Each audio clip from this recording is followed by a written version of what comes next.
wabarakatuh. Kita bertemu kembali di kelas 10 IPA pada mata pelajaran biologi. Oke, sebelum kita memulai pembelajaran, marilah kita berdoa masing-masing agar pembelajaran berkah dan ilmu yang saya sampaikan lebih mudah kalian terima.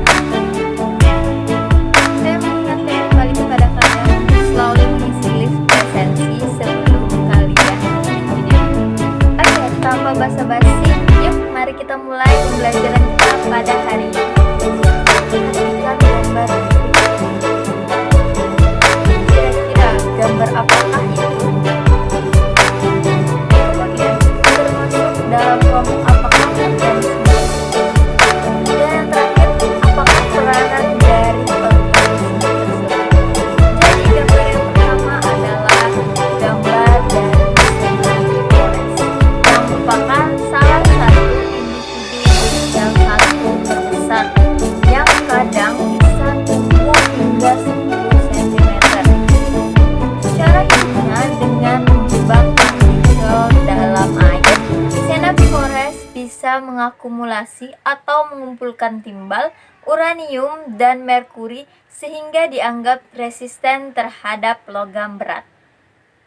Kemudian gambar yang kedua adalah Euglena yang merupakan organisme yang dapat melakukan fotosintesis seperti tumbuhan dan dapat bergerak seperti hewan.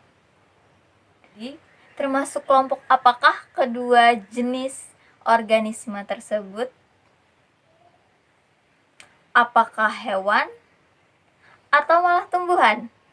Nah, bagaimana jika bukan dari keduanya? Nah, jadi pada awalnya seorang ahli bernama Aristoteles mengemukakan makhluk hidup yang ada di bumi menjadi dua kelompok, yaitu kelompok hewan, animalia, dan kelompok tumbuhan, plantae. Dasar dari pengelompokannya adalah cara organisme memperoleh makanan atau nutrisinya. Kemudian, pada tahun 1886, seorang ahli biologi bernama Ernest Haeckel memperkenalkan kingdom ketiga, yaitu disebut Protista, yang menempatkan organisme yang bukan hewan ataupun tumbuhan. Protista merupakan organisme eukaryotik uniseluler ataupun multiseluler. Protista belum memiliki diferensiasi jaringan seperti hewan ataupun tumbuhan. Protista berasal dari bahasa Yunani yang berarti yang paling pertama. Nama itu diberikan karena Protista dianggap sebagai eukaryotik pertama yang berevolusi. Jadi, hari ini kita akan mempelajari tentang Protista yang meliputi subbab materi berupa. Dan tujuan pembelajaran kita hari ini adalah, nah, secara umum ciri-ciri dari Protista adalah sebagai berikut. Ciri umum Protista yang pertama bersifat eukaryotik, yaitu inti diselubungi oleh membran inti serta organel-organelnya dikelilingi membran. Kemudian respirasi secara aerobik. Sebagian besar bersifat uniseluler, beberapa membentuk koloni. Ada juga yang multiseluler, terdiri dari banyak sel. Protista multiseluler memiliki jaringan tubuh yang sederhana tanpa jaringan terspesialisasi. Kemudian ada yang bereproduksi secara aseksual dan ada yang secara seksual. Sebagian besar Protista hidup bebas, tetapi ada juga yang bersimbiosis dengan organisme lain. Dan yang terakhir dari ciri umum Protista adalah kebanyakan hidup di perairan, yaitu di laut atau di perairan tawar seperti kolam, danau, sungai, dan lain-lain. Kemudian berdasarkan cara memperoleh makanan, Protista dibedakan menjadi dua, heterotrof dan autotrof. Dari ciri-ciri Protista, adakah yang ingin kalian tanyakan? Kemudian kita masuk ke submateri jenis-jenis dari Protista. Berdasarkan kemiripan ciri-ciri dengan hewan, tumbuhan, dan jamur dalam memperoleh nutrisi, Protista dibedakan menjadi 3 subkingdom. Subkingdom yang pertama ada Myxomycotina, yaitu protista mirip jamur. Yang kedua ada Algae, protista mirip tumbuhan. Dan yang ketiga ada Protozoa, yaitu protista mirip hewan. Oke, kita masuk ke jenis protista yang pertama, protista mirip jamur atau Myxomycotina. Protista mirip jamur tidak dimasukkan ke dalam kingdom fungi karena struktur tubuh dan cara reproduksi berbeda dengan kelompok jamur sesungguhnya. Reproduksi pada jamur lendir mirip dengan jamur, tetapi gerakan pada fase vegetatifnya mirip amoeba. Jamur lendir memiliki siklus hidup yang unik, yang membedakan dari protozoa, alga, dan fungi. Dalam daur hidupnya, jamur lendir mengalami 2 tahap hidup. Yang pertama, tahap makan yang bergerak dan tahap reproduksi yang menetap. Pada saat bereproduksi, jamur akan membentuk badan buah, yaitu struktur pembawa spora. Silahkan kalian perhatikan gambar berikut ini. Dalam ekosistem, jamur lendir berperan sebagai dekomposer. Tanah lembab, kayu busuk atau daun busuk merupakan habitat dari jamur lendir. Menurut sistematika dari Bergey, jamur lendir dibagi menjadi 3 kelompok. Yang pertama ada Akrasia mycota, juga disebut jamur lendir seluler. Kebanyakan hidup di air tawar, tanah lembab, atau bagian-bagian tanaman yang membusuk. Kemudian, Myxomycota telah memiliki plasmodium yang sebenarnya. Plasmodium merupakan tahap makan dalam siklus hidup Myxomycota.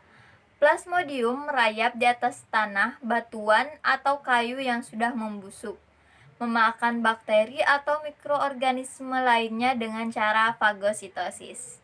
Kemudian yang terakhir ada Oomycota atau jamur air, dikatakan sebagai jamur yang memiliki telur. Oomycota merupakan protista yang menyerupai jamur yang tersusun atas sel-sel filamen bercabang. Contohnya adalah Saprolegnia, yaitu jamur yang hidup pada bangkai hewan atau tumbuhan mati di dalam air tawar. Berikut contoh dari ketiga kelompok protista mirip jamur. Nah, dari kelompok protista mirip jamur, adakah yang ingin kalian tanyakan? Oke, saya anggap kalian sudah paham karena tidak ada yang bertanya. Oke, yang kedua ada protista mirip tumbuhan atau algae. Sekilas, alga itu tampak seperti tumbuhan, namun alga berbeda dari tumbuhan karena tidak memiliki diferensiasi jaringan dan tidak memiliki akar atau batang dan daun yang sesungguhnya. Struktur reproduksi alga juga berbeda dari tumbuhan karena alga membentuk gamet di dalam gametangnia yang seluler. Sebagian besar dari alga memiliki habitat di perairan, mengandung pirenoid, yaitu organ pembentuk dan penyimpan amilum.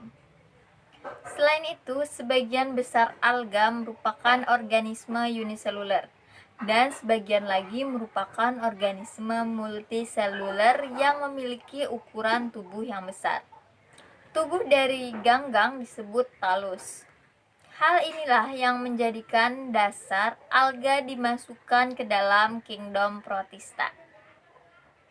Berdasarkan dominasi pigmennya, alga dibedakan menjadi 6 filum. Yang pertama, Chlorophyta, yang kedua ada Phaeophyta, yang ketiga ada Chrysophyta, yang keempat ada Rhodophyta, yang kelima ada Euglonophyta, dan yang terakhir ada Pyrophyta.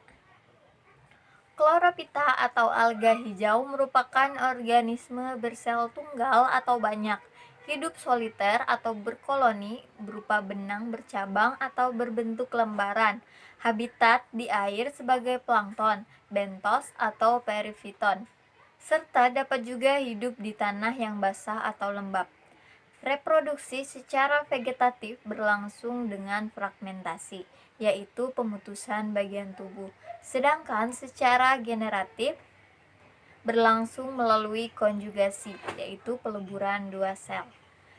Contoh dari organisme alga hijau adalah Volvox glabator yang berkoloni, dapat bergerak, dan Spirogyra berbentuk filamen atau benang. Kedua, ada Phaeophyta yang memiliki tubuh berbentuk benang atau lembaran, panjangnya dapat mencapai beberapa meter sehingga bentuknya menyerupai tumbuhan tingkat tinggi. Phaeophyta merupakan alga yang banyak ditemukan di pantai, berkarang, laut tropis dan subtropis. Pigmen dominan yang dimiliki ialah fukosantin. Phaeophyta ini mampu menghasilkan asam alginat yang sangat penting untuk bahan industri, seperti salep dan es krim. Contoh dari organisme alga coklat adalah Macrocystis dan Sargassum.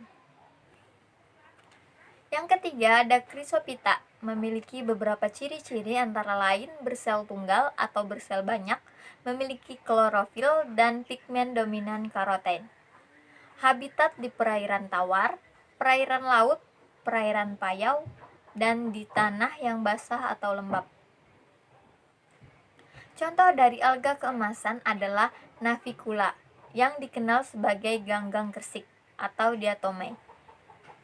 Menurut Mather, dalam buku Inquiry into Life, diatomea yang mati akan mengendap di dasar tanah menjadi tanah diatomit. Tanah ini juga dapat dimanfaatkan sebagai bahan penggosok, isolator, bahan pembuat dinamit, dan pembuat saringan. Silahkan perhatikan gambar spesies dari masing-masing filum Protista mirip tumbuhan. Kemudian yang keempat ada Rhodophyta yang merupakan alga yang mempunyai ciri-ciri tubuh bersel banyak, menyerupai benang atau lembaran. Rhodophyta memiliki pigmen dominan phycoerythrin atau merah. Rhodophyta sebagian besar hidup di perairan laut dengan substrat dasar berbatu. Jika kalian suka makan agar-agar, kalian berarti sudah mengonsumsi alga jenis ini. Contoh dari alga merah adalah Gracilaria, yang juga digunakan untuk membuat agar-agar. Rhodophyta selain bermanfaat untuk pembuatan agar-agar, dia juga bersifat parasit, contohnya Palmaria. Yang kelima ada Euglenophyta, merupakan kelompok makhluk hidup yang memiliki ciri-ciri tumbuhan tetapi juga memiliki ciri-ciri hewan. Organisme ini dianggap sebagai bentuk peralihan antara hewan dan tumbuhan, dengan ciri-ciri mempunyai kloroplas untuk berfotosintesis dan alat gerak berupa bulu cambuk. Contoh dari kelompok ini adalah Euglena viridis dan Euglena spirogyra. Kemudian yang terakhir ada Pyrophyta, merupakan kelompok organisme autotrof uniseluler dengan satu flagel dan dapat bergerak aktif. Dinding sel terbuat dari selulosa yang bersambung rapat serta mengandung plastida. Di dalam plastida terdapat klorofil dan pigmen coklat kekuningan. Biasanya tubuh diselubungi oleh kutikula yang tebal dan memiliki kromatofor. Habitat dari Pyrophyta di perairan laut, perairan tawar, dan perairan payau. Spesies-spesies tersebut antara lain adalah Seratium. Jika kalian update tentang perkembangan alam, kalian pasti tahu tentang beberapa kabar pantai yang bercahaya berwarna biru pada malam hari. Nah, beberapa spesies dari film ini mampu menghasilkan fluoresensi, yaitu kemampuan memancarkan cahaya pada malam hari. Contoh dari organisme itu adalah Nocticula scintillas. Berikut penjelasan dan contoh spesiesnya. Nah, sampai di sini bagaimana? Adakah yang ingin kalian tanyakan sebelum kita melanjutkan ke subfilum berikutnya dari Protista?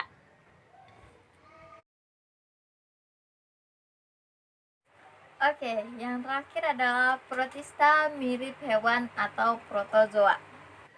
Protozoa merupakan protista uniseluler yang bergerak dan mendapatkan makanan seperti hewan. Protozoa hidup di air tawar, laut, tanah, bahkan di dalam tubuh organisme lain. Sebagian besar Protozoa hidup bebas, sedangkan sebagian lainnya merupakan parasit. Dalam ekosistem perairan, protozoa hidup bebas sebagai zooplankton maupun sebagai zoobentos. Protozoa parasit sering menyebabkan penyakit serius pada manusia, misalnya malaria, disentri, dan giardiasis. Terdapat 4 filum dalam protozoa. Yang pertama Rhizopoda, yang kedua Mastigophora, yang ketiga Ciliata, dan yang terakhir Sporozoa. Rhizopoda termasuk hewan bersel satu dengan ciri-ciri antara lain memiliki alat gerak berupa kaki semu, hidup bebas, ada yang parasit, dan bentuk tubuh tidak tetap. Ada beberapa macam kaki semu, yaitu Lobodia, Filopodia, dan Axopodia. Contoh dari Rhizopoda antara lain adalah Entamoeba gingivalis yang dapat merusak gigi, Entamoeba coli dapat membantu pembusukan makanan dan pembentukan vitamin K. Dan yang terakhir ada Foraminifera yang hidup di laut sebagai indikator adanya minyak bumi. Yang kedua ada Mastigophora yang memiliki ciri utama dari kelompok ini adalah mempunyai flagel sebagai alat gerak. Beberapa Mastigophora hidup sebagai parasit atau hidup bebas di habitat air laut dan air tawar.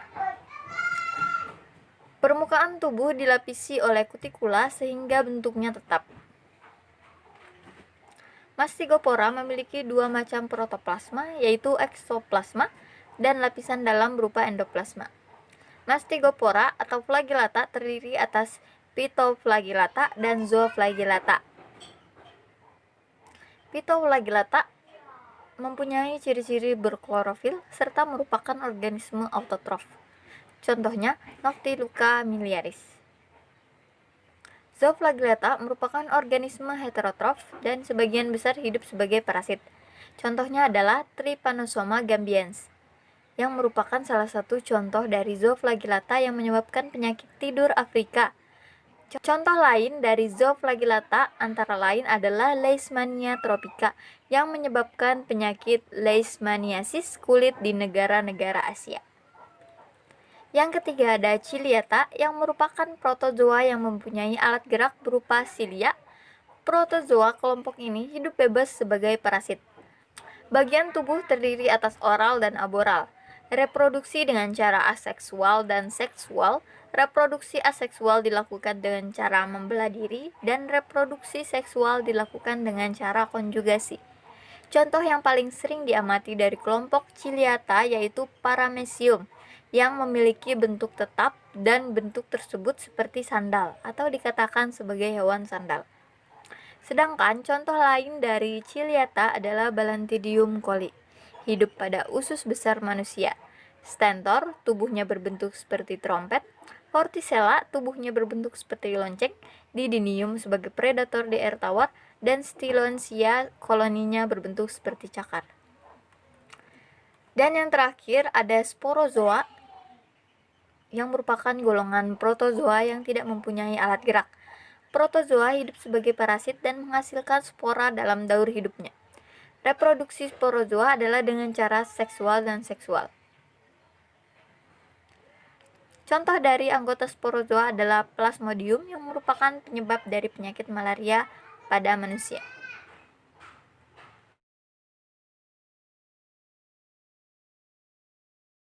Nah, kita masuk ke subbab yang terakhir adalah peranan protista dalam kehidupan. Jika kita berbicara tentang peranan, berarti ada dua kemungkinan. Yang pertama ada menguntungkan dan yang kedua ada merugikan. Berikut manfaat dan peranan dari protista bagi kehidupan. Protista yang menguntungkan antara lain sebagai berikut. Yang pertama, protista yang hidup bebas di air tawar sebagai plankton, misalnya Euglena viridis, merupakan indikator polusi air atau sungai. Kemudian, cangkang radiolaria dan foraminifera digunakan sebagai indikator adanya minyak bumi. Yang ketiga, ada Entamoeba coli, berperan membusukkan makanan dan membentuk vitamin K dalam saluran pencernaan. Saprolegnia berperan sebagai pengurai dalam ekosistem air tawar. Ganggang coklat Turbinaria australis, Sargassum siliquosum, dan Fucus vesiculosus digunakan untuk membuat salep, es krim, tablet, dan krim cukur. Navicula sp yang mati membentuk tanah diatomit yang berguna untuk bahan isolasi, bahan penggosok, bahan penyeket dinamit, untuk membuat saringan, serta untuk campuran semen. Kemudian yang kedua ada protista yang merugikan karena dapat menyebabkan penyakit bahkan kematian pada manusia, hewan, dan tumbuhan. Protista yang merugikan manusia antara lain sebagai berikut.